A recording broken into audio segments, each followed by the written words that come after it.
Hello everyone, I'm Courtney and today I'm going to be sharing with you all my favorite books of 2020. So I feel like for the last 2 years I've just been in this major reading slump.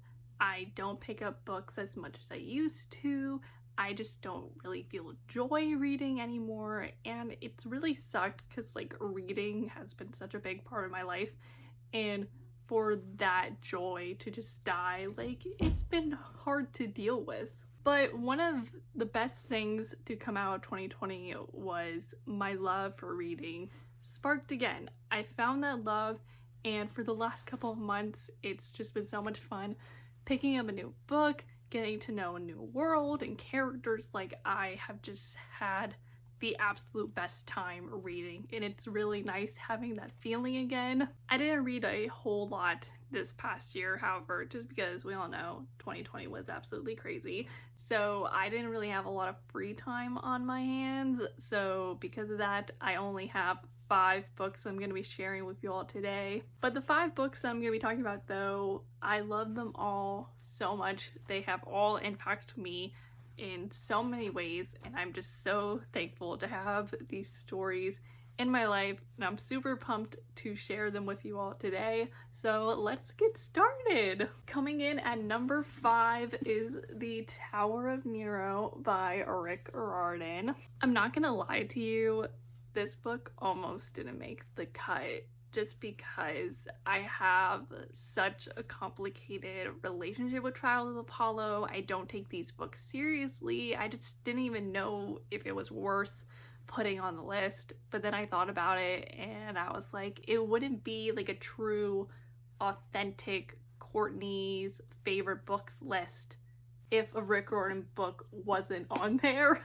But I actually enjoyed this book more than I was expecting. I thought Rick did a great job wrapping up the series. It was so much fun getting to see characters from Heroes of Olympus and PJO, and it was just really wonderful seeing Apollo's character development reach full circle, and I genuinely had a really fun time reading this book. This was also just a perfect way to say goodbye to the Camp Half-Blood Chronicles, because technically this is the end, and for me personally, this is the last Rick Riordan book I'm ever gonna read.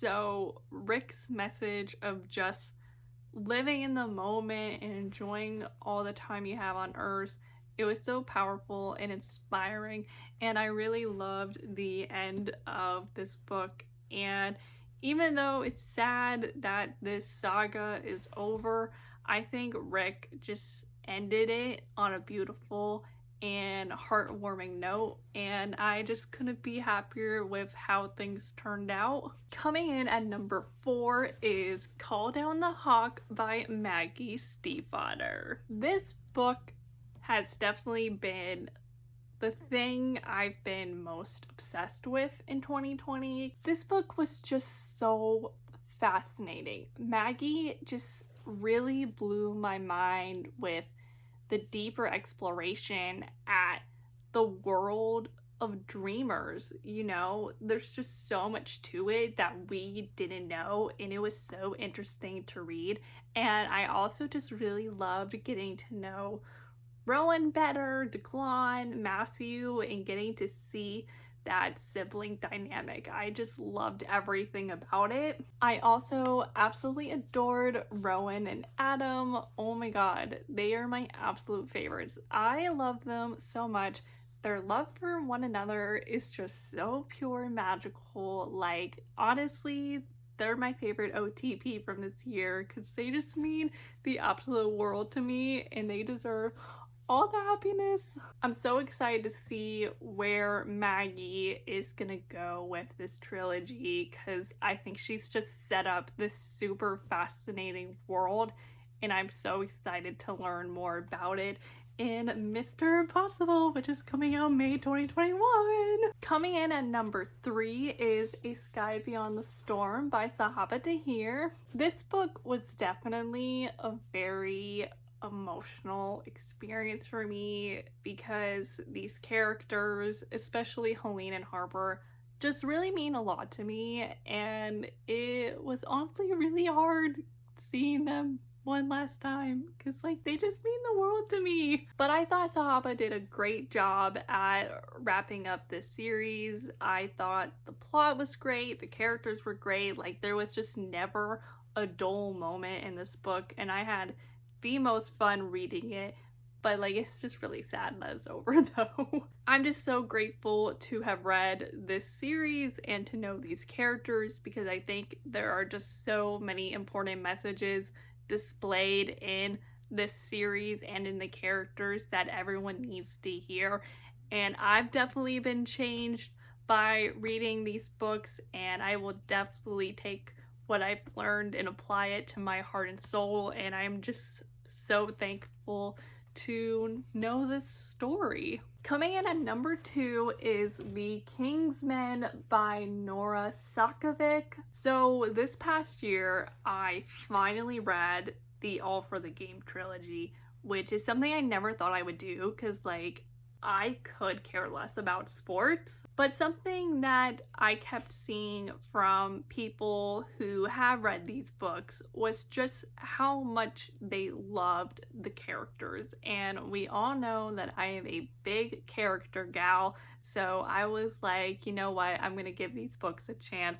And I'm so glad that I did because even though these books are super weird, they're also so much fun and beautiful and full of hope, and I'm just really glad I took a chance on them. If you guys would like a series review on All for the Game, please let me know in the comments down below because it is something that I've considered doing and I think it would be super fun to talk about All for the Game. So if you want that, please let me know in the comments down below. But The Kingsmen is the final book in the series and I absolutely adored it so much because it was just so chaotic and I loved how everything was just an absolute hot mess. Like there's just so much energy and pressure leading up to spring championships, and then there's also, you know, Neil's dealing with trying to keep all of his secrets and not wanting his team to know who he truly is, and there's just so much going on and I loved every second of it. And I also just loved the character development that everyone goes through, especially Andrew, and I just thought Nora did a really good job at wrapping the series up, and I'm just so happy with how everything turned out. And finally, coming in at number 1, my favorite book of 2020 is Serpent and Dove by Shelby Maharin. This was the book that sparked my love for reading again, because when I started it, I never wanted to put it down. All I wanted to do with my time was just read this, and I just got all of those fun and passionate feelings that I would feel when I would read books back in middle school, and I just hadn't felt that about a book in so long, but this book made me feel that way. This book had everything I could possibly ask for. It had witches, it had magic, it had the enemies to lovers trope, it had the arranged marriage trope, it had romance, it had scandal, it had plot twists. Like honestly, everything was there, and I had the most fun reading this book. If you haven't read Serpent and Dove yet, you are missing out, because this is definitely the up-and-coming YA fantasy series, and everyone needs to read it, because everyone needs to know Lou and Reed, my absolute favorite people on this planet. Like, just please go read this. It's so good. But that, my friends, were my favorite books of 2020. I know the list was small, but each of the books that I talked about in this video mean so much to me, and I'm so grateful for all of them. If you would like to learn more about how I thought about any of these books in more specific detail, I will be linking my YouTube review or my GOODREADS review in the description box down below. Please let me know, what were your favorite books of 2020? Did I mention any of them? Did I not? I would just love to talk with you all about what were your favorite books of the year. Thank you all so much for watching this video. I hope you enjoyed it, and I'm Courtney, and I'll see you all in 2021. So, bye!